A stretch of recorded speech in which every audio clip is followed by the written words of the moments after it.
बेटे माता सरस्वती का हम अभिवादन करते बेटे। ओम माता सरस्वती नमो नमः। ओम विद्यादायिनी नमो नमः। ओम हंसवाणी नमो नमः। ओम सरस्वती देवी नमो नमः। अब आगे बढ़ते बेटे, जो है सबसे मेन पॉइंट है बेटा मेरा। कल हमने आपको बेटे जो क्वेश्चन कराए थे उससे आगे बढ़ते बेटा हम थोड़ा। एक कल मेरा क्वेश्चन बेटे आपको जो लास्ट में था, जो क्वेश्चन मैंने कहा था आपसे एसएसटी के क्वेश्चन के बारे में मैं बात कर रहा हूँ बेटे। मैंने पूछा था कि इतिहास का जो हमारा हिस्ट्री का जनक कौन है, नहीं बेटे समझ में, हेरोडोटस, नहीं बेटे समझ में। तो ये आपको पता होना चाहिए कि भाई मैंने इकोनॉमिक्स का कौन सा बताया था शास्त्र का जनक, एडम स्मिथ। तो ये सब चीजें आपको पता होनी चाहिए। मैंने एक दिन आपको बताया था कि बेटे हमारे जो भारत के संविधान लिखने में कितना समय लगा था, तो 2 वर्ष 11 महीने 18 दिन। इसका बेटा जो हमारा संविधान लिखा था वो भीमराव अंबेडकर ने, डॉक्टर भीमराव अंबेडकर ने लिखा था। इसके जो बेटे कमेटी के सदस्य डॉक्टर राजेंद्र प्रसाद प्रमुख माने जाते हैं। तो मेरा क्वेश्चन ये थोड़ा सा आपको कल का थोड़ा पहला रिपीट करने का हुआ है। आगे अब मैं साइंस पे चलता हूँ बेटे, अच्छे से आप समझिए। मैंने लिखा था बेटे सिनाबार का रासायनिक सूत्र है बेटे, ये हमारे 2025 में भी क्वेश्चन बोर्ड में आया हुआ है, ये बोर्ड में हमारा, तो इसलिए अच्छे से समझ लीजिए। सिनाबार का हमारा रासायनिक सूत्र क्या है, तो बेटे मैंने लिख दिया HGS। क्या लिख दिया बेटे, HGS।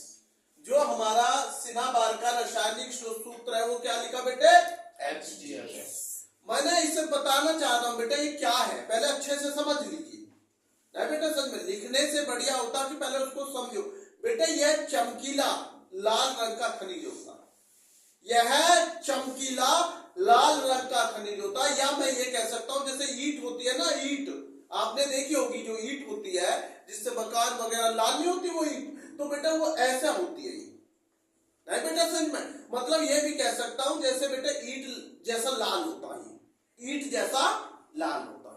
नहीं बेटा समझ में, अगर आपसे पूछा जाए सिनाबार क्या है, कैसा होता है, तो आप कह सकते हैं कि भाई ये चमकीले लाल रंग का खनिज पदार्थ होता है। क्या होता है, खनिज होता है लाल रंग का। या ये जैसे ईंट का रंग होता है उस तरह का होता है। नहीं बेटा समझ में, एक इसका बेटा मैं उपयोग भी आपको बता रहा हूं, समझ लीजिए। जो सिंदूर होता है, सिंदूर बेटे इसे बनाने में इसका प्रयोग भी किया जाता है। सिंदूर बनाने में भी इसका प्रयोग किया जाता है सिनाबार का। सिंदूर बनाने में भी किसका प्रयोग किया जाता है, सिनाबार का। अच्छे से समझ लीजिए, मैंने आपको इसका उपयोग भी बता दिया कि भाई ये किसमें प्रयोग होता है। नहीं बेटा समझ में, मैंने आपको बता दिया इसका रंग भी कैसा होता है। अब आप अच्छे से समझ सकते हैं। अगर आपसे पूछा जाता है कि भाई इसका खाली रासायनिक सूत्र, तो आप लिख देंगे HGS खाली। अगर आपसे पूछे जाए भाई ये कैसे रंग का होता है, लाल रंग का होता है, ईंट के रंग जैसा, तो इसका उपयोग क्या होता है, सिंदूर बनाने में भी इसका प्रयोग किया जाता है। नहीं बेटा समझ में, तो ये मैंने आपको पूरा बता दिया। अगर 2 नंबर में भी एक उपयोग पूछ लेता है या उसका रंग या क्या है वो, तो आप उसको लिख सकते हैं। नहीं बेटा समझ में, तो इसलिए क्वेश्चन आपको नया लगा होगा, तो इसलिए मैंने इसकी बारीकी आपको बताने का प्रयास किया है। अगला क्वेश्चन क्या मेरा, ये पुराना क्वेश्चन आप लोग इसे खूब अच्छे पहले भी पढ़ चुके। एल्केन का सामान्य सूत्र क्या होता है, सामान्य सूत्र, एल्केन का सूत्र मैंने पहले आपको बताया था, मेथेन CH4, एथेन CH2H6। नहीं बेटा समझ में, तो ये सब चीजें आपको याद करनी है अच्छे से, और इनकी संरचना भी बना कर देख लिया करो कि भाई जब CH2 है तो 2 कार्बन होगी, हाइड्रोजन 6 होगी एथेन में, मेथेन में कार्बन है, आप समझ गए C1 है, हाइड्रोजन कितनी होगी 4, CH4। तो ये आपको दिमाग में याद होनी चाहिए, क्योंकि आप ऐसे भूल जाएंगे CH2H6 ये, आप ये ध्यान रखें कार्बन कितने है, हाइड्रोजन कितनी, तो आप बोलेंगे नहीं बेटा समझ में। तो अच्छे से हमारा मन लगा के करें। तो बेटा ये मैंने लिख दिया जो एल्केन का सामान्य सूत्र बेटा CnH2n+2, CnH2n+2, ये लिख दिया मैंने एल्केन का। Cn ये बेटे छोटा n है, ये बेटे H2n छोटा है, प्लस 2, ये हमारा हो गया बेटे सामान्य सूत्र एल्केन का। नहीं बेटा समझ में, ये एल्केन का हमारा क्या सूत्र हो गया, CnH2n plus 2, Cn plus H, ये लिख दिया CnH2n प्लस 2, H2n अच्छे समझ लो, CnH2n प्लस 2, क्लियर है। आगे चलते बेटा, अच्छे से समझना, ये पहले भी क्वेश्चन थोड़ा बहुत इसमें मिलता जुलता आया हुआ है। हार्मोन शरीर में कार्बोहाइड्रेट, प्रोटीन एवं वसा के जो होते बेटा उपापचय का नियंत्रण करता है। नहीं बेटा समझ में, अच्छे से समझना, हार्मोन शरीर में कार्बोहाइड्रेट, प्रोटीन एवं वसा के उपापचय का नियंत्रण करता है। थायरॉक्सिन बेटे मैंने आपको पहले भी बताया हुआ है, क्या है इसका आंसर, थायरॉक्सिन। देखो ये रहा, ये बेटे हमारे हार्मोन शरीर के जो कार्बोहाइड्रेट, प्रोटीन और वसा, इन सबको नियंत्रण करता है बेटे, उपापचय का नियंत्रण करता है, तो ये हमारा थायरॉक्सिन। क्लियर है, आप समझ जाएंगे कि कार्बोहाइड्रेट, प्रोटीन, वसा है बेटे समझ में, ये मैंने आपको ये लिख दिया, कार्बोहाइड्रेट, प्रोटीन, वसा, इन सबका उपापचय का जो नियंत्रण करता है वो बेटे क्या करता है हमारा, ये थायरॉक्सिन। क्लियर है। अगला क्वेश्चन है बेटे, किसी दर्पण आप समझ गए होंगे दर्पण, किसी दर्पण से आप चाहे कितनी ही दूरी पर खड़े हो, दर्पण यहां लग रहा है और आप कितनी भी दूरी पर खड़े हो, अब ये ना 10 किलोमीटर खड़े हो जाऊंगा दिखना तुम्हें, ये मत सोचने लग जाना कि कितनी दूरी पर खड़े हो। किसी दर्पण आप चाहे कितनी दूरी पर खड़े हो, आपका प्रतिबिंब सदैव सीधा प्रतीत होता है। क्या होता बेटे, सदैव सीधा प्रतीत होता है। तो ये कौन सा दर्पण है अगर सीधा प्रतीत हो? क्वेश्चन को समझिए, क्वेश्चन को अच्छे से समझिए। किसी दर्पण से आप चाहे कितनी ही दूरी पर खड़े हो, आपका प्रतिबिंब सदैव सीधा प्रतीत होता है। तो इसका आंसर आप लिखेंगे समतल दर्पण या उत्तल दर्पण। समतल दर्पण भी हो सकता है और उत्तल दर्पण भी हो सकता है बेटा समझ में। तो ये आप जब भी क्वेश्चन पूछा जाए, मैं किसी दर्पण पर आप चाहे कितनी दूरी पर खड़े तो उसका सीधा प्रतिबिंब किस उससे होता, तो आप लिख सकते हैं या तो समतल दर्पण हो या फिर उत्तल दर्पण, नहीं बेटा समझ में। तो जब भी आप जाएंगे बेटे इसमें प्रतिबिंब सीधा प्रतीत होता है। क्लियर है। इसको बेटा मैं आपको मिटा रहा हूं बेटे, इसे क्वेश्चन को बेटा अगला एक साइंस का जो क्वेश्चन है, अभी मैंने क्या बताया था मैथेन का बताइए क्या बताया था मैंने, CH4। क्या बताया था, CH4। कार्बन कितनी है इसमें, CH4 में कार्बन 1, हाइड्रोजन कितनी है 4। एथेन का बताइए कितनी कार्बन है कितनी हाइड्रोजन है, बताइए फटाफट। एथेन का होता है Cl2H6। क्या होता है एथेन का, Cl2H6। तो कार्बन कितनी होगी 2, हाइड्रोजन कितनी होगी। तो ये आपको सबको जब ये पता होगी कि हाइड्रोजन कितनी है, इसमें कार्बन कितनी है, तो ये सब चीजें हमें पता होनी चाहिए, नहीं बेटा समझ में। जब तक आप इन चीजों को नहीं पता होगी, जब तक आप इन्हें अच्छे से नहीं याद कर पाएंगे, तो इसलिए थोड़ा सा बेटा इन पर प्रयास अच्छे से करा करो। अब हम चलते हैं बेटा आपका साइंस छोड़कर बेटे SST की तरफ। किसकी तरफ बेटे, SST की तरफ। अच्छे से समझ लीजिए, कल अपने SST में बहुत सारे क्वेश्चन आपको बताए थे। लास्ट क्वेश्चन क्या था SST का, बस ये बता दीजिए हमें, क्या था कल का लास्ट क्वेश्चन, बताइए बताइए लास्ट क्वेश्चन क्या था कल का। वेदों की संख्या कितनी होती है, वेदों की संख्या 4। समझ में। तो ये आप लोगों को अच्छे से, जैसे मैंने क्वेश्चन बताया था, देखो मैं रिपीट कर दे रहा हूं इसे। हमारा सबसे प्राचीन वेद कौन सा है, ऋग्वेद। हमने कल बताया था, इसलिए आप लोग याद नहीं करेंगे ना तो बेटे आपका कोई फायदा पढ़ने का नहीं होगा। ये कहते हैं जब तक आप स्टडी सेल्फ स्टडी अच्छे से नहीं करेंगे, जब तक आप बार बार उस क्वेश्चन को नहीं देखेंगे, जब तक आप उसमें मजबूत नहीं। और मैं पहले भी कह चुका हूं बेटे, बोर्ड क्लास का समय बहुत कम है, आप उस पर थोड़ा विशेष ध्यान दिया करें। जो और वर्क में लगे हुए हैं उसको थोड़ा सा बेटा कम कर दीजिए।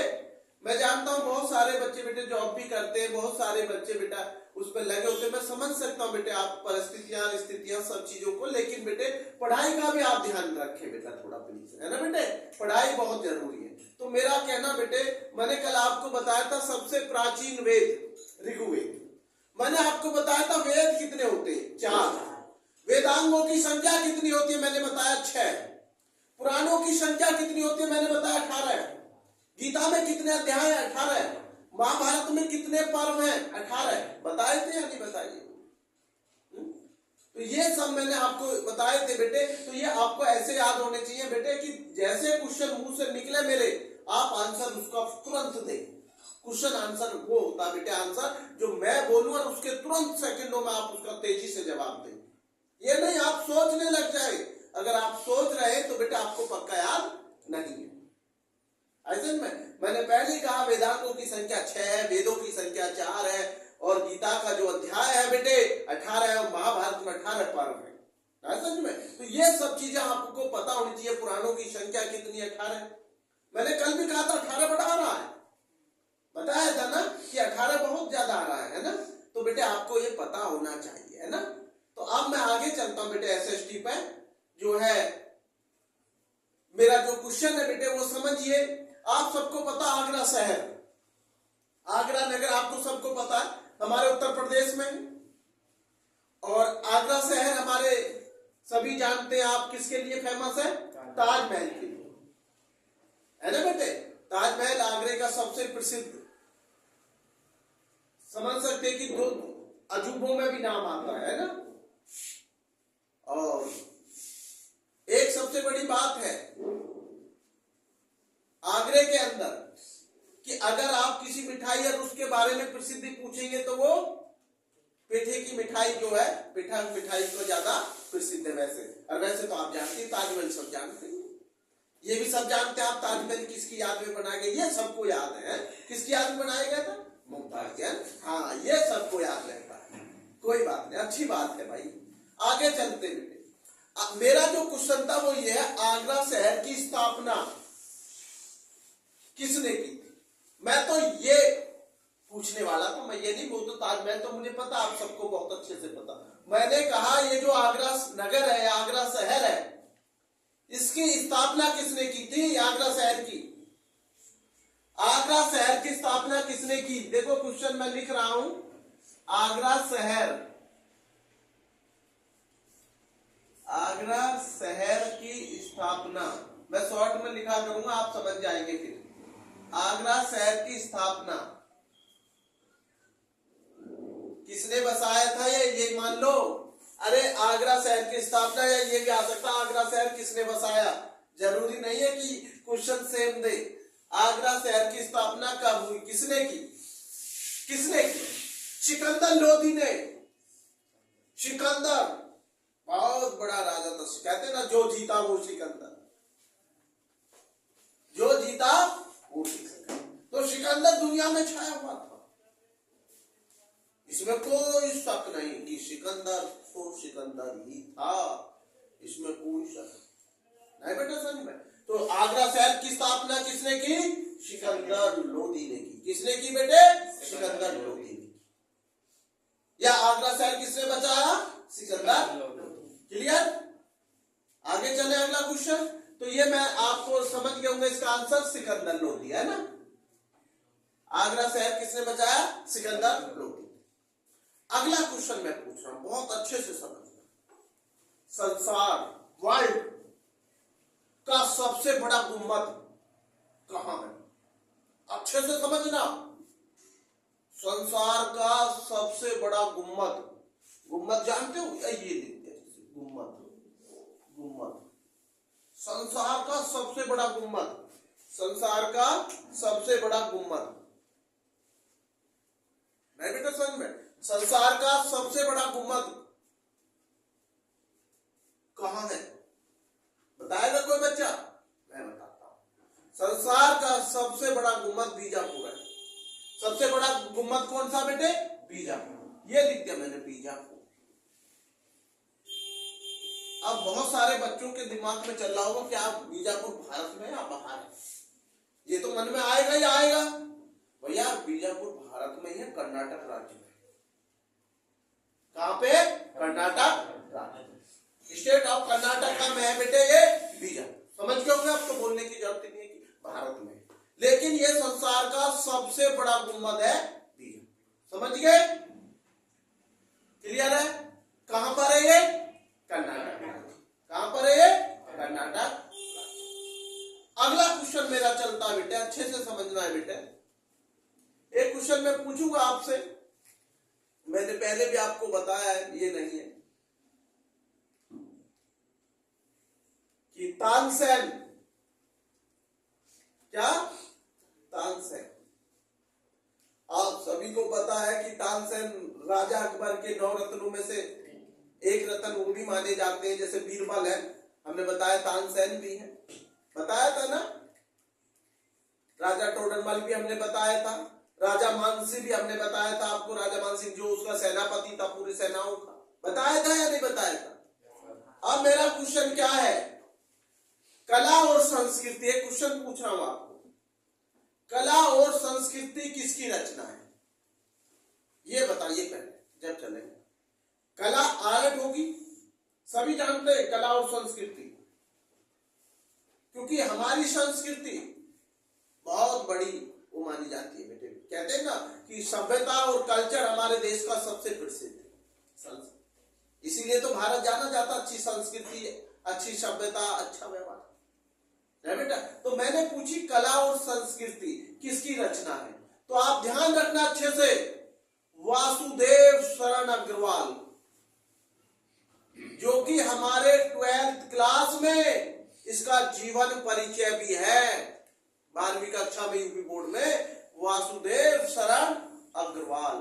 कला और संस्कृति के अगर लेखक आपको पूछा जा रहा है या किसकी रचना है, क्वेश्चन तो अदल बदल होगा बेटे। उसने पूछ लिया भाई कला और संस्कृति किसकी रचना है या कला और संस्कृति के लेखक कौन है, तो आप लिखेंगे वासुदेव शरण अग्रवाल। नहीं बेटा सच में, इसका हम जीवन परिचय भी आपको कराएंगे बेटे, वासुदेव शरण अग्रवाल, ये इसकी बेटे कला और संस्कृति की रचना के लेखक हैं। कला और संस्कृति के लेखक कौन है बेटे? वासुदेव शरण अग्रवाल। नहीं बेटा, क्योंकि कुछ क्वेश्चन में बीच में आपसे ये पूछता रहता हूं कि किस बच्चे ने कल क्या क्या याद करा, क्या नहीं याद करा। बहुत से बच्चे तो याद कर रहे। एक क्वेश्चन आया था सांची, हमने उस दिन आपको एक दिन बोला था सांची का स्तूप कहाँ है, जैसे कहा मध्य प्रदेश है ना, तो ये सांची है ना, तो ये मैं आज ये नहीं पूछूंगा, मैं पूछूंगा सांची का स्तूप किस धर्म से संबंधित है, मैं ये पूछूंगा। मेरा क्वेश्चन है सांची का स्तूप किस धर्म से संबंधित है? बौद्ध धर्म। मैंने उस दिन बताया था आपको, नहीं बेटा सच में, कि सांची का स्तूप किस धर्म से संबंधित है? बौद्ध। एक दिन हमने पूछा था कोणार्क का सूर्य मंदिर कहां है? उड़ीसा में। कोणार्क का सूर्य मंदिर कहां है? उड़ीसा में। नहीं बेटा सच में, उड़ीसा में हमने बताया।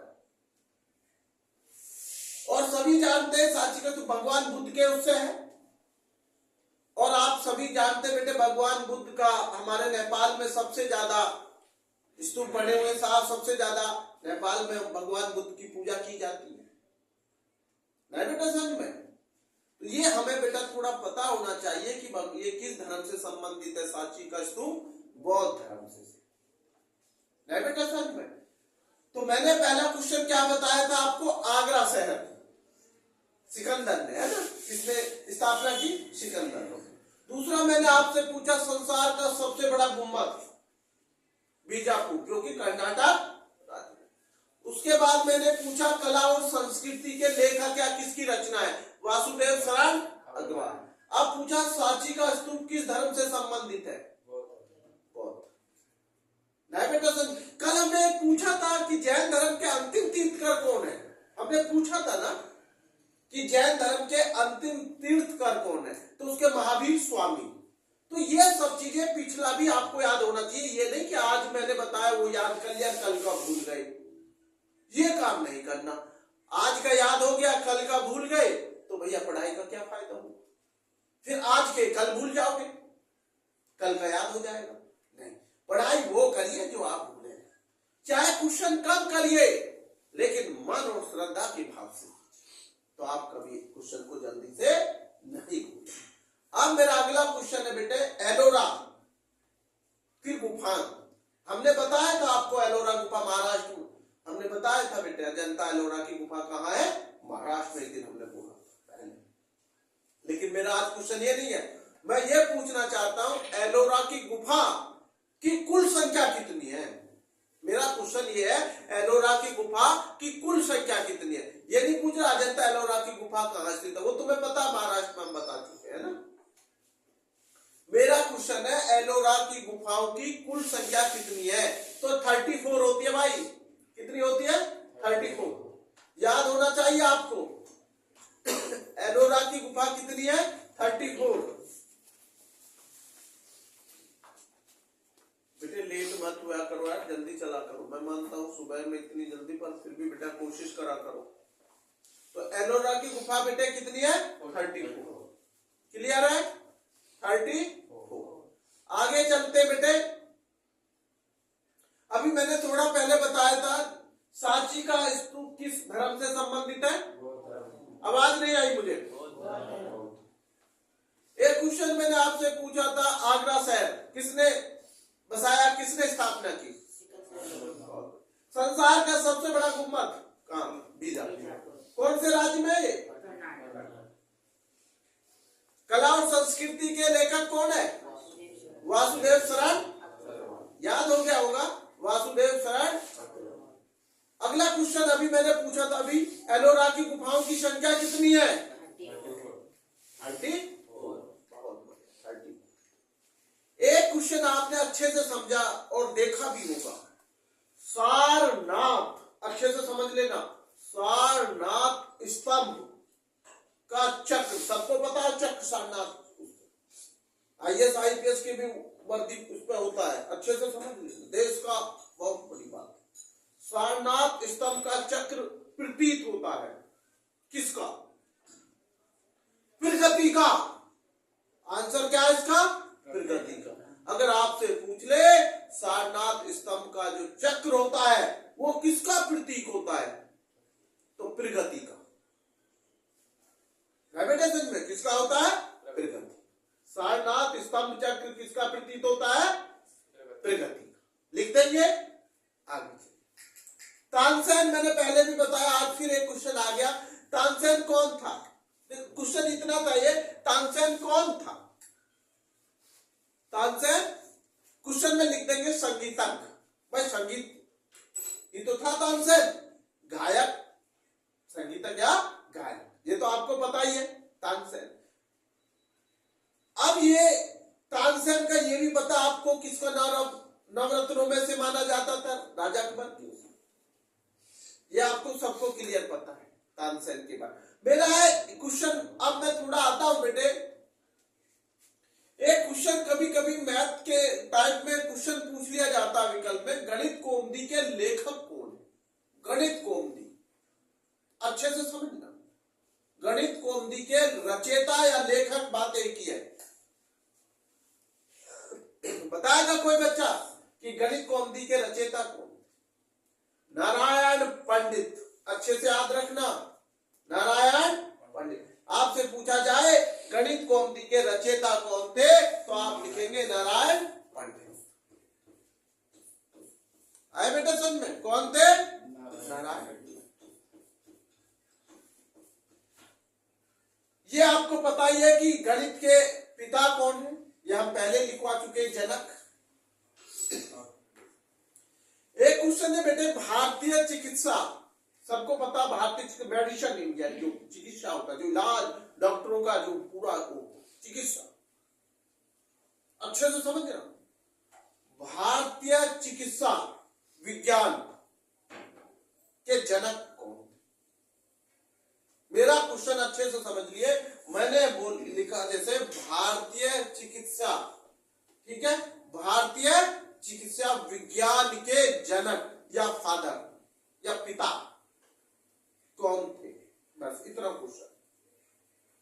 भारतीय चिकित्सा विज्ञान के जनक कौन थे? इसमें आंसर आएगा चरक। क्या आएगा इसका आंसर? चरक। गलती मत करना, आंसर है इसका चरक। भारतीय चिकित्सा विज्ञान के जनक नहीं बेटा समझ में। और गणित कौमुदी के लेखक नारायण पंडित। एक बार बैक काउंटिंग कर रहा हूं। सारनाथ स्तंभ का चक्र किसका प्रतीक होता है? प्रगति का होता है। किसका होता है बेटे? प्रगति का। सांची का स्तूप, सांची का स्तूप किस धर्म से संबंधित है? बौद्ध। एलोरा की गुफाओं की संख्या कितनी है कुल? 34। बहुत। इसका मतलब ये सब चीजें आपको याद हो गई। बहुत अच्छा। अब आते हैं बेटे हम हिंदी पर। किस पर आते हैं बेटे? हिंदी पर आते। ये मैं इसको थोड़ा मिटा दे रहा हूं। मैं पूछना चाहूंगा मिटाते मिटाते, भैया जयशंकर प्रसाद का जन्म कब हुआ था? 1884 में।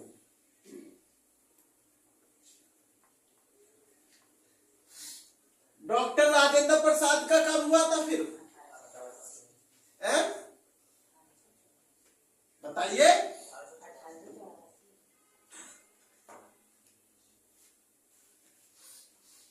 ये क्वेश्चनों को गलत करने की कोशिश बिल्कुल भी मत करा करो। जन्म और मृत्यु मैं पहले भी कह चुका हूं। डॉक्टर राजेंद्र प्रसाद, जयशंकर प्रसाद दोनों प्रसाद थे। नहीं बेटा समझ में। राजेंद्र प्रसाद पहले जन्मे थे 1884 में। तो राजेंद्र प्रसाद कब जन्मे थे? 89 में। 5 साल का अंतर था। अच्छे से समझ लो। भूल गए हो क्या? अच्छे से पता होनी चाहिए आपको। मैंने कहा था 5 साल जोड़ दोगे। याद करो 184 में मैंने कहा था भाई आप 5 साल जोड़ दो तो 1889 हो जाएगी। नहीं बेटे समझ में। क्योंकि ये बहुत कम। जयशंकर प्रसाद आप सभी जानते हैं उनकी मृत्यु कब हुई? 1937 में, 1937 में। नहीं बेटा समझ में। और जाके डॉक्टर राजेंद्र प्रसाद का देहांत तो 1963 में हुआ था। याद करिए। तो इसलिए कहता हूं आप अच्छे से इनके जो जीवन परिचय की सन होती है इनमें बच्चा बहुत गलत करता है। अभी हमने आपको कौन कौन सी जीवन परिचय बताए हैं इसमें? जयशंकर प्रसाद, डॉक्टर राजेंद्र प्रसाद और एक कौन सा बताया था? आचार्य रामचंद्र। तो आचार्य रामचंद्र शुक्ल का भी 1884 में हुआ था। याद करो दोनों। लेकिन जयशंकर प्रसाद को नहीं आप नाप सकते दोनों का एक साथ। इसलिए आपको मैं कह रहा हूं भाई ये अच्छे से याद करिए। इन सनों को गलत मत कीजिए। नहीं बेटा समझ में। हमने आचार्य रामचंद्र शुक्ल का बताया था ये जन्म आपको 1800। और डॉक्टर राजेंद्र प्रसाद ये दोनों एक सन में जन्मे। और आपको पता आचार्य रामचंद्र शुक्ल की मृत्यु कब हुई थी? 1941 में। कब हुई थी? 1941 में। तो थोड़ा सा बेटे अंतर को, डिफरेंट को समझने का प्रयास करा करो। जयशंकर प्रसाद का निधन हुआ था 1937 में। 1937 और जन्मे थे 1889। अच्छे से समझ लीजिए। फिर 1889 में जन्मे थे और मृत्यु कब हुई थी? 1937 में। कौन? जयशंकर प्रसाद। और डॉक्टर राजेंद्र प्रसाद 1884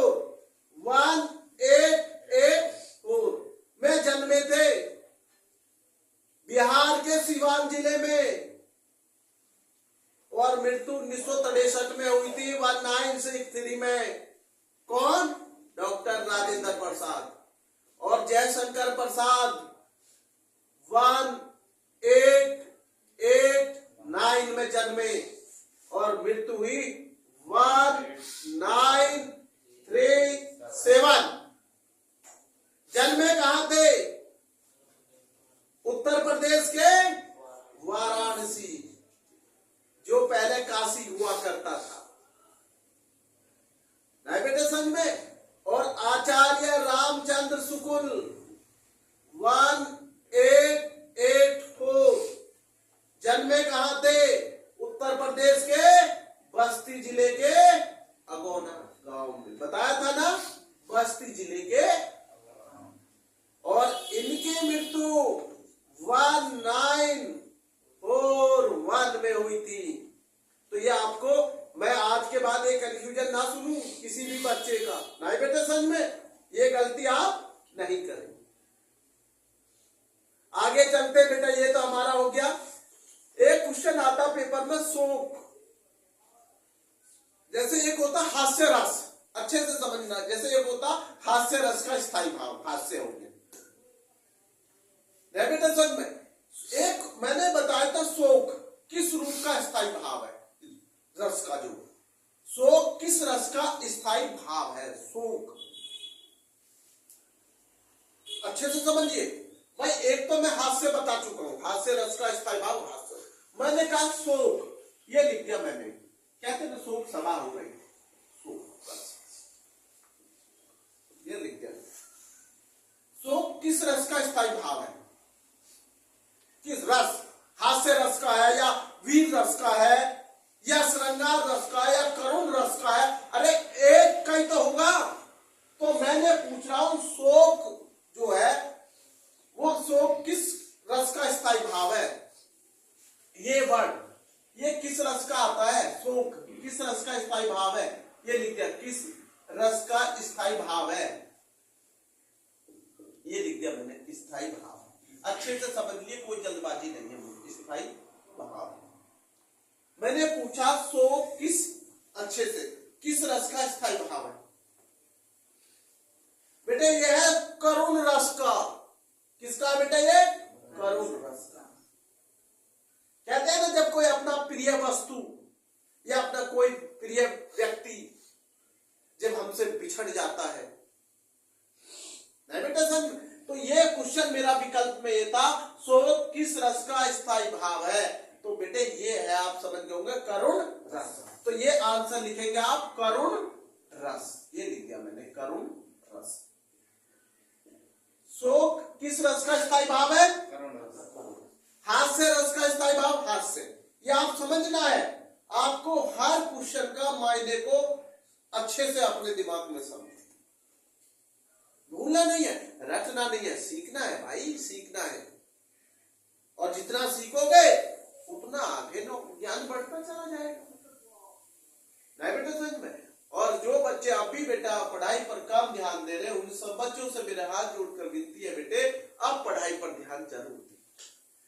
देखो सभी के माता पिता को बेटे आपसे उम्मीद है, उनके भी कुछ सपने हैं। और मैं तो कहता हूं आपके भी सपने होने चाहिए, है ना। और सपने बेटे आंख बंद करके नहीं देखे जाते, वो सपने सपने ही होते रह जाते हैं। आंख खुला होकर सपना देखिए आगे बढ़ने कि ये करना है तो आप कर जाओगे। अपने अंदर जो आपका विश्वास है उसको बाहर जगाओ। आपके अंदर जो ताकत है उसको आगे लाना है। बेटे जो बुद्धि है आपको, भगवान ने बुद्धि बहुत दी आप सबको, ऐसा नहीं है, उसका सही प्रयोग करो। मेरा एक ही है कि आप शिक्षा में इस समय टूट पड़ो आंधी की तरह, तो तूफान तो तुम खुद बना ले जाओगे। इस समय वो समय है बेटे जो स्टूडेंट के लिए तरक्की का रास्ता खोल देगा। ये वो सीढ़ी है जो 10th 12th बच्चे कर रहे हैं कि जो आगे का रास्ता तैयार होगा कि किसको किस दिशा में जाना होगा। ये समझ लेना बेटे, ये दिशा वो दिशा होती है कि अगर आप इस दिशा में भटक गए तो फिर सही मार्गदर्शन में आना बड़ा कठिन हो जाएगा। तो इसलिए मेरा सभी बच्चों से हो कि आप पढ़ाई कीजिए, बाकी सब कार्य छोड़ दीजिए, पढ़ने में जी जान लगा दीजिए, जितने बुरे कार्य थे उन्हें त्याग दीजिए और आगे बढ़ जाइए। अभी समय आपका बिगड़ा नहीं है, अभी समय आपके साथ है जो आप कर रहे हैं। ये बहुत भाग्यशाली होते बेटा आप लोग जिन्हें पढ़ने का मौका भगवान और आपके माता पिता दे रहे हैं। उन बच्चों से पूछिए जिन्हें शिक्षा चाहते हैं और शिक्षा नहीं मिल रही, उन बच्चों का दर्द देखिए, महसूस करके देखिए। कहते हैं ना, जिसका जाता है पता उसी को होता है। हम और आप लोग तो केवल महसूस कर सकते हैं, दुख तो बेटा उसके अंदर होता है जिसका कोई जाता है। ऐसा नहीं में तो एक मजबूत बनिए और पढ़ाई पर टूट पड़िए आंधी तूफान की तरह, एक सुनामी लहर की तरह। नहीं बेटे सर, आगे हम चलते बेटे। मैंने आपको बेटे इसका रस का स्थायी भाव करुण रस बताया। ये जयशंकर और बेटे आचार्य रामचंद्र शुक्ल और राजेंद्र प्रसाद जो सनों का डिफरेंस था वो थोड़ा आपको समझाने का प्रयास किया, और इनकी मैंने रचनाएं भी बेटा आप लोगों को बताई है। जब मैंने आपको जीवन परिचय समझाया तो इनकी रचना भी बताई, इनके पिता भी बताए, इनके माता भी बताइए। इनको थोड़ा अच्छे से जाके आज याद करेंगे, थोड़ा सा पढ़ के देखिए। छुट्टियां ज्यादातर स्कूलों की पढ़ रही है तो उस पर थोड़ा सा बेटे जो छुट्टी दी गई है उनका सदुपयोग करिए, ना कि बेटे घूमने फिरने में निकाल। मेरा अगला क्वेश्चन है बेटे, अच्छे से समझना। अजंता, अजंता के लेखक कौन है? अच्छे से समझना। अजंता सर क्या अजंता, ये लिख दिया मैंने अजंता। अजंता के लेखक कौन है? अजंता के लेखक का नाम, या अजंता किसकी रचना है? ये भी तो क्वेश्चन हो सकता कि भाई अजंता किसकी रचना है, अजंता के कौन लेखक है? तो क्वेश्चन का वो ऐसा नहीं क्वेश्चन में रख लिया अजंता के लेखक पे। अरे अजंता किसकी रचना है? डॉक्टर भगवत शरण उपाध्याय। ये आपको थोड़ा नया नाम सा लगा होगा, डॉक्टर भगवत शरण उपाध्याय। डॉक्टर भगवत शरण उपाध्याय नाम थोड़ा सा हार्ड नहीं है, जब एक बार कई बार रटेंगे तो कॉमन हो जाता है। इनके नाम आपको रटे हुए जयशंकर प्रसाद, प्रेमचंद, है ना, ये आपको बार बार आते रहते हैं, डॉक्टर राजेंद्र प्रसाद, है ना, तो ये नाम थोड़े से आपको रटे हुए हैं। तुलसीदास, कबीरदास, है ना, सूरदास। जो बच्चा ज्यादा पढ़ता रहता है वो नाम ऐसे लगते हैं कॉमन, लेकिन ये नाम भी कॉमन है। जब आप इसको ज्यादा पढ़ेंगे तो आपको बहुत जल्द याद हो जाएगा। डॉक्टर भगवत शरण अग्रवाल नहीं है, उपाध्याय है। क्या है बेटे? उपाध्याय। डॉक्टर भगवत शरण उपाध्याय। क्लियर है? जी कौन है? अजंता के लेखक है ये कौन है? डॉक्टर भगवत शरण उपाध्याय, अजंता के लेखक। ठीक है बेटे, एक रचना बीच में से उठा लेता हूं, आप लोगों का दिमाग चेक करें। रामचरितमानस किसने लिखी? तुलसीदास ने। सूरसरावली किसकी रचना है? सूरदास। सूरदास की तो 3 ही प्रसिद्ध रचना, ज्यादा नहीं है। सूरसागर, सूरसरावली और साहित्य लहरी, सूरदास। और भैया तुलसीदास की तो बहुत सारी रचना, रामचरितमानस, दोहावली, गीतावली, कवितावली, विनय पत्रिका, पार्वती मंगल, बहुत सारी रचना लिखी है तुलसीदास जी ने। नहीं बेटा सच में? तो ये सब चीजें आपको पता होनी चाहिए। जयशंकर प्रसाद ने भी बहुत लिखी है, आंसू, लहर, कमायनी, झरना, ये सब ये आपको पता होनी चाहिए। स्कंदगुप्त इनका नाटक था, चंद्रगुप्त इनका नाटक था। तो ये जितने क्वेश्चन आप अपने मन में लाएंगे ना, नए नए, पुराने पुराने, नए सब, तो आप उतना मजबूत होकर चलेंगे।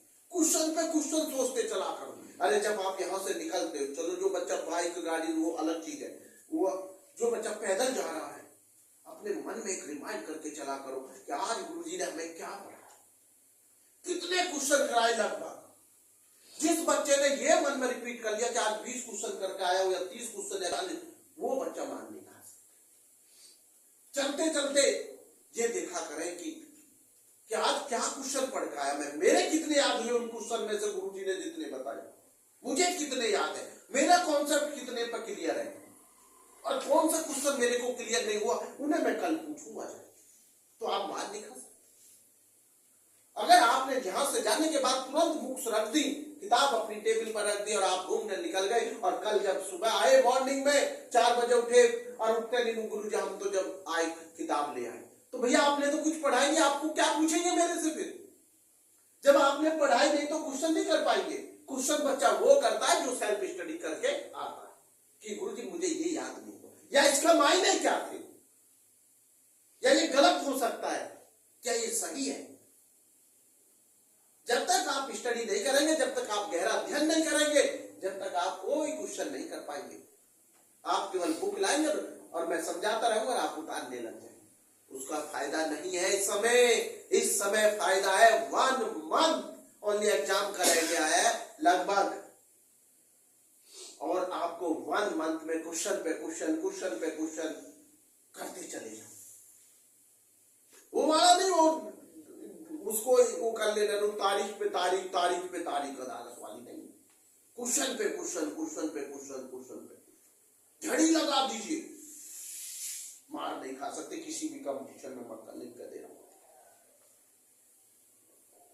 बड़ी से बड़ी परीक्षा में आप असफल नहीं हो सकते, चाहे वो IAS IPS क्यों ना हो, चाहे UPSC की कोई भी परीक्षा क्यों ना हो, मान नहीं खा सकते। बस अपने अंदर विश्वास पैदा कर लीजिए कि ये कार्य करना है। 1 साल में नहीं निकलेगा, दूसरी साल में निकलेगा, दूसरी में नहीं निकलेगा, तीसरी में निकलेगा, और अगर नहीं भी निकला तो जब भी आपको ज्ञान आपके साथ चलेगा, किसी ना किसी क्षेत्र में आप जरूर सफल हो जाएंगे। अगर मानो, मैं ये नहीं कहता कि जितने बच्चे तैयारी कर रहे हैं वो सारे आज न कल नहीं परसों बन जाएंगे, ऐसा भी जरूरी नहीं होता। हमने देखा है कि बच्चे का नहीं आया नंबर, या बच्चे ने 1 साल ट्राई करी, 2 साल ट्राई करी, छोड़ दिया। भाई जिम्मेदारियां भी होती है, कुछ परिस्थितियां भी होती है, छोड़ने पर मजबूर हो जाता, और कुछ बेटे आदतों के कारण भी छोड़ जाता है। ये नहीं होता, कुछ लोग बुरी संगति में चल जाते हैं, पढ़ाई छूट जाती है। जरूरी नहीं है परिस्थितियां विपरीत है तो इस कारण छूट गया। बहुत से बच्चों के साथ ये होता है कि गलत संगति में पढ़ने के कारण बेटा वो नशा, ये सब चीजों, तो वो फिर छोड़। लेकिन मेरा कहने का, जिस बच्चे ने सही मायने में मेहनत की है, अगर वो नहीं भी बना तो दूसरे क्षेत्र में तो जरूर जाए। IAS नहीं बना तो क्या हुआ, PCS तो निकाल ही जाएगा, बेकार नहीं जाएगी वो पढ़ाई। कभी आप ये सोच रहे हैं कि पढ़ाई बेकार जाएगी, तो आप अपने मन में निकाल लीजिए, पढ़ाई कभी बेकार नहीं जाती। एक अक्षर भी आपने पढ़ा वो कभी बेकार नहीं हो सकता, क्योंकि वो कहीं ना कहीं किस मोड़ पर काम आ जाए आपको पता भी नहीं चलेगा। तो इसलिए मैं आपसे कहता हूं, मन से पढ़िए यार। क्या दिक्कत है, एक बार पढ़ाई में मन तो लगाइए। सबसे बड़ा नशा है शिक्षा, सबसे बड़ा नशा। एक बार लगाइए तो सही, इससे बड़ा नशा नहीं हो सकता शिक्षा से बड़ा। अगर जिसने मन लगा लिया, कहते ना जैसे भगवान की भक्ति में जिसने ध्यान लगा लिया हो, उससे बड़ा नशा। पर ये नशा नहीं है, ये बहुत अच्छा सुकून देता। एक होता बुरा नशा, एक होता अच्छा। हर चीज के 2 पहलू हैं। जैसे एक माने कनक माने धतूरा, और एक कनक माने सोना। समझिए, एक कनक माने धतूरा, जो मैंने बताया यमक अलंकार में। किसमें बताया था? यमक अलंकार में। जहां एक शब्द के 2 या 2 से अधिक अर्थ निकलते हो उसे यमक अलंकार कहते हैं। जिसका उदाहरण मैंने बताया था, कनक कनकते 100 गुनी माधवता अधिकार, बताया था नहीं? तो एक कनक माने सोना होता है और एक कनक माने। तो उसी चीज के हर पहलू के दो मायने निकल के आते हैं, एक गलत और एक सही। आपकी सोच पर फर्क है कि आप उसको गलत मायने में सोच रहे हैं या सही मायने। नहीं बेटा समझ में। तो मेरा कहने का तरीका, आप अच्छी सोच रखिए और शिक्षा पर ध्यान दीजिए, पढ़ाई। तो अगला क्वेश्चन मेरा चलता है आपसे, ये तो हो गया बेटे कि अजंता के लेखक कौन थे। भैया आपको मैंने बता दिया, डॉक्टर भगवत शरण उपाध्याय, पीएचडी थे, डॉक्टर नाम के आगे लगा हुआ है, पीएचडी थे, फिलोसॉफी ऑफ डॉक्टर। लाइसेंस बेटे आपको पता होनी चाहिए कि डॉक्टर क्यों लगा नाम के आगे। Doctor APJ Abdul Kalam, doctor Rajendra Prasad, doctor Radha Krishnan, नहीं बेटा समझ में। वो जिनके नाम के आगे बेटे डॉक्टर लगा हुआ है तो ये पीएचडी हो गए। क्या होते बेटे? पीएचडी, डॉक्टर, डॉक्टरेट की उपलब्धि। नहीं बेटा समझ में। आप विशेष ध्यान रखें, बहुत से बच्चों का क्वेश्चन ये समझ नहीं पाते कि डॉक्टर क्यों लगा हुआ। ये सोचते हैं कि क्या इन्होंने एमबीबीएस किया है या ये जानवरों के डॉक्टर हैं, क्या है, बहुत सारे बच्चों के मन में रहते हैं। नहीं भाई, इन्होंने पीएचडी किया है, ये किताबों से जुड़ा हुआ रिसर्च किया है इन्होंने। नहीं बेटा समझ में। हर सब्जेक्ट में अलग अलग पीएचडी होती है, मैं आपको। नहीं बेटा समझ में।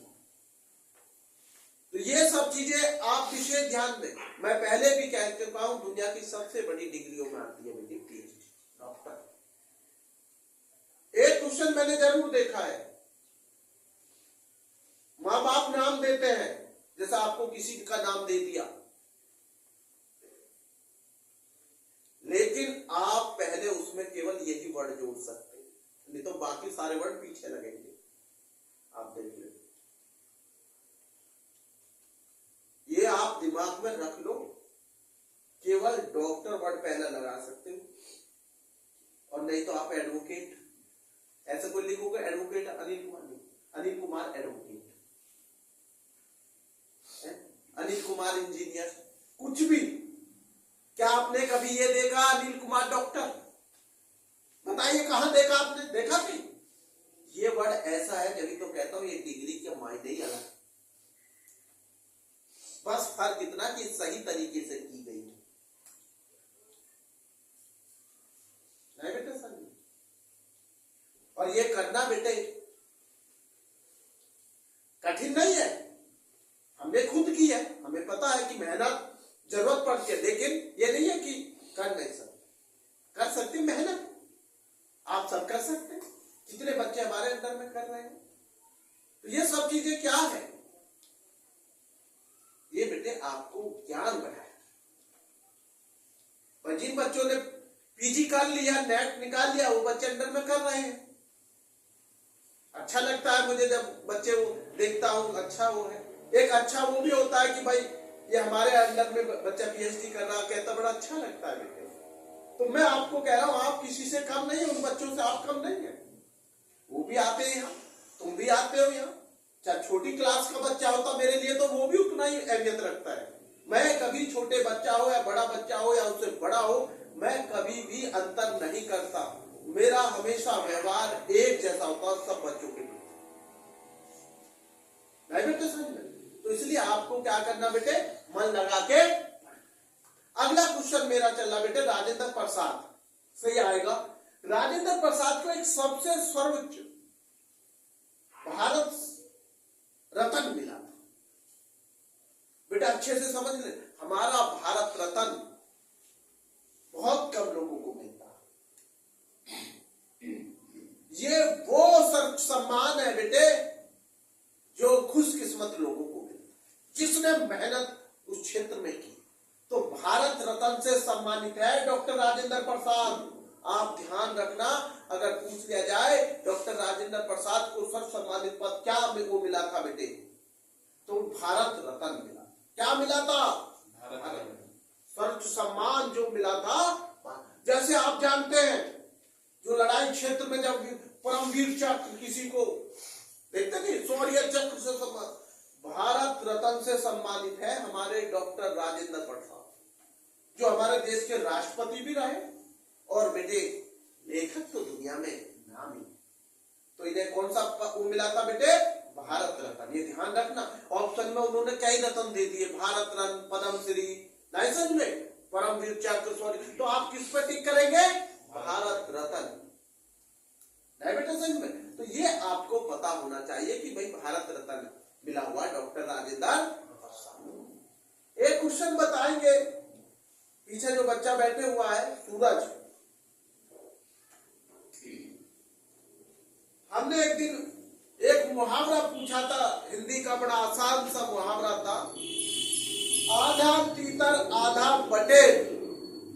एक दिन हमने मुहावरा पूछा था, आधा तीतर। मैं दिमाग को थोड़ा सा बदलना चाहता हूं, अधूरा बहुत।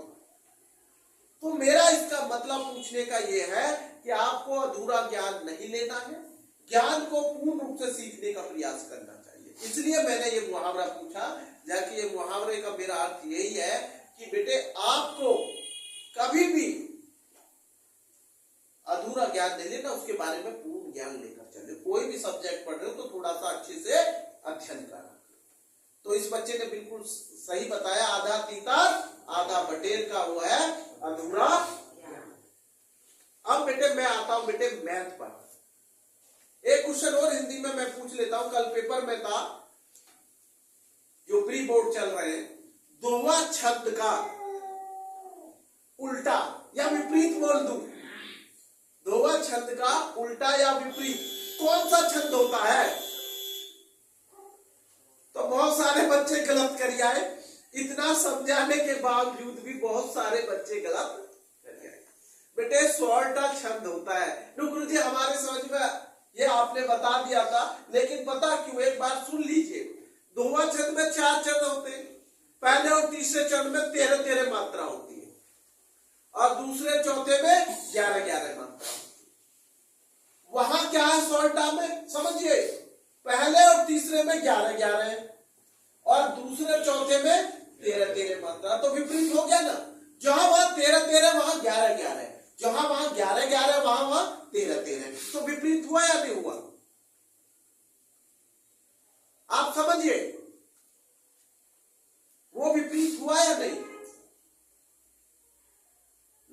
तो ये कौन सा छंद लिखेंगे आंसर में? सॉल्टा छंद। बहुत से बच्चे रोवाला छंद लिखा है, कोई कुछ लिखा है। अरे भैया मैडम ने बता दिया था, गुरुजी ने बता, देखो ये कहते हैं एक दूसरे के उससे करिए गलत, उस बच्चे ने बता दिया गुरुजी गलत हो गए। छोटे बच्चों को ये जरूर दिक्कत होती है 10th क्लास में, उनको खुद पर विश्वास न करके दूसरों को विश्वास जल्दी कर लेते हैं।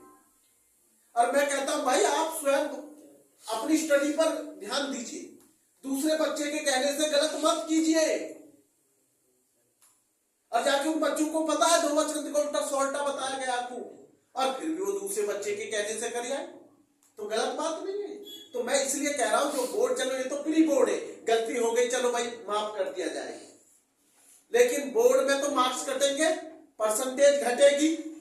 तो ये गलती आप ना करें, मैं इसलिए समझा रहा हूं कि कल भी मैंने परिस्थिति कुछ बच्चों की देखी थी जो गलत करके आए, तो वो गलती ना करें। अब आते बेटे हम मैथ पर।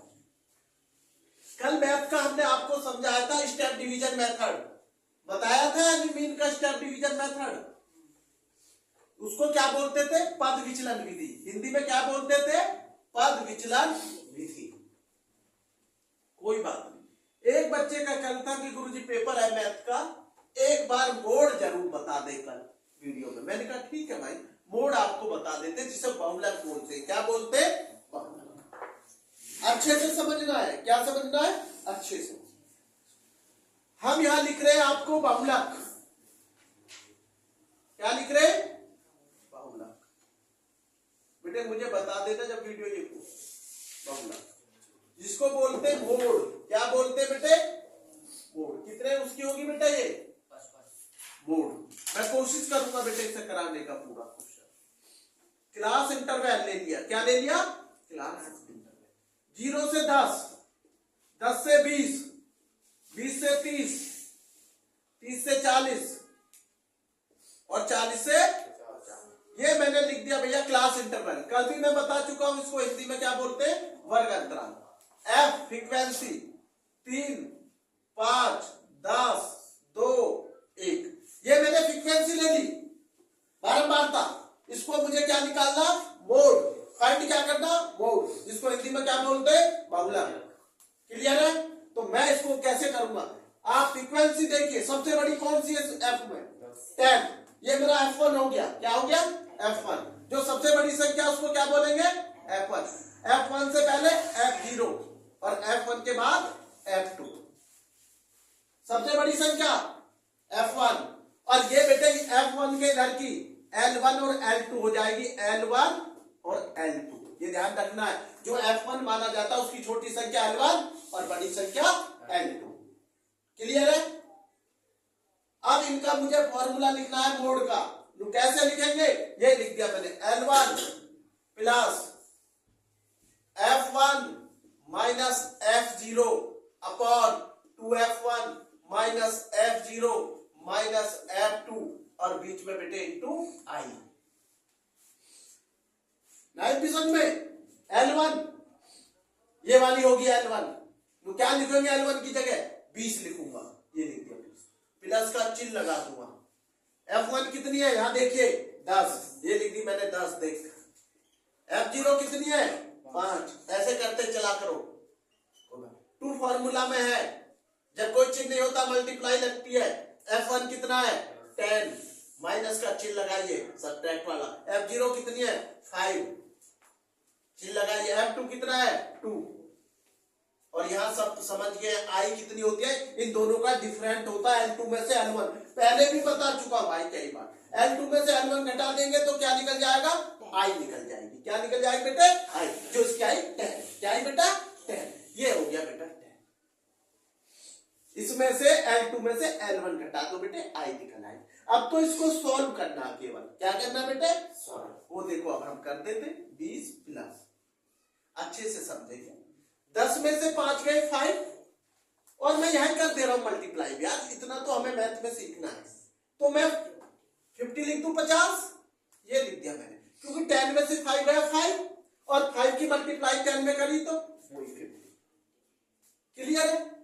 और नीचे 20, 2 में 10 की करी 20, और 20 में से 7 घटा लो, 5 और 2, तो ये कितना हो गया, 13।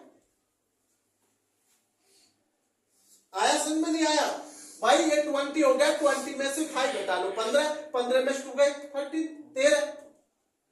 और अब कुछ नहीं है, 50 में 13 का डिवाइड कर लो और 20 में जोड़ दो, ये मतलब है इसका। मैं इसको मिटा दे रहा हूं अब, क्योंकि मैं आपको डिवाइड करके भी दिखाऊंगा। कुछ बच्चे क्या होता, डिवाइड में अब भी गलती कर देते हैं, जो छोटे बच्चे होते हैं 10th के, और वो कहते हैं कि गुरुजी मेरा आंसर गलत आ गया। तो भैया देखो, सीख लो, किसी कार्य को सीखने में कोई भी छोटा बड़ा नहीं होता, छोटा बड़ा नहीं होता कभी भी कोई कार्य, सोच छोटी बड़ी होती है केवल आदमी की।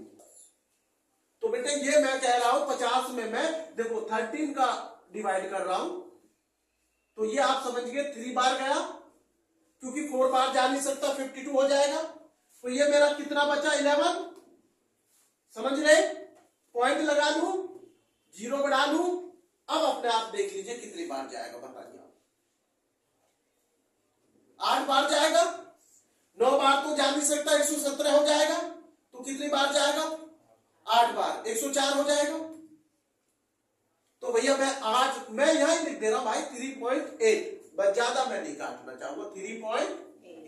तो यहां मेरा 20 प्लस 3.8, ये मेरा कितना हो गया, 23.8 आंसर आ गया भाई साहब मेरा। ये लीजिए, ये 23.8।